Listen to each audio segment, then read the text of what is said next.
آپ کو پتہ ہے سب سے پہلے جہنم میں کون جائے گا؟ بولو۔ کافر نہیں، مشرک نہیں، شرابی بھی نہیں، زانی بھی نہیں، قاتل بھی نہیں، چور بھی نہیں، ڈاکو بھی نہیں، ملحد بھی نہیں، دہریہ بھی نہیں۔ کتنے گناہ ہیں۔ اول من تسعر به نار جہنم، سب سے پہلے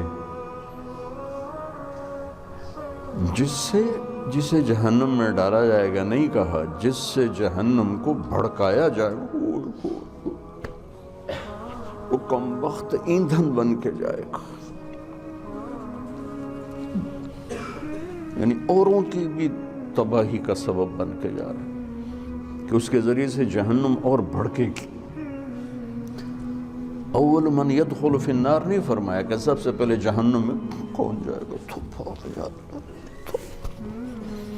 اول من تسعر، سب سے پہلے جس سے جہنم کو بھڑکایا جائے، وہ پہلے اتنی بھڑک رہی ہے۔ انہا لظی نزاعۃ للشوی تدعو من ادبر وتولى وجمع فاوعى، پہلے اتنی بھڑک رہی۔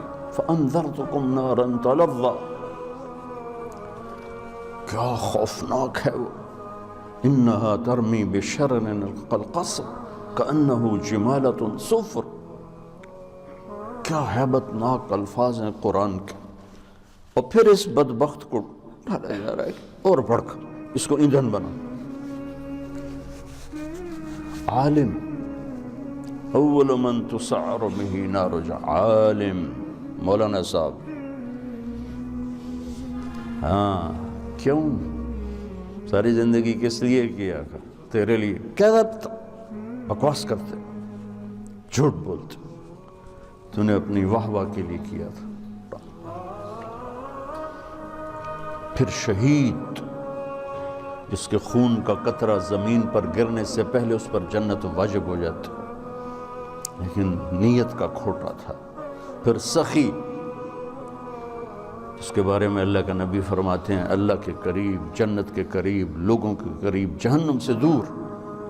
اور اللہ کو بخیل سے نفرت، سخی سے پیار، لیکن مارا گیا اپنی بدنیتی اور بدعملی کی وجہ سے، اپنی واہ واہ کے لیے کیا، ڈال دو۔ یہ تین ہیں جن سے جہنم کو بھڑکایا جائے۔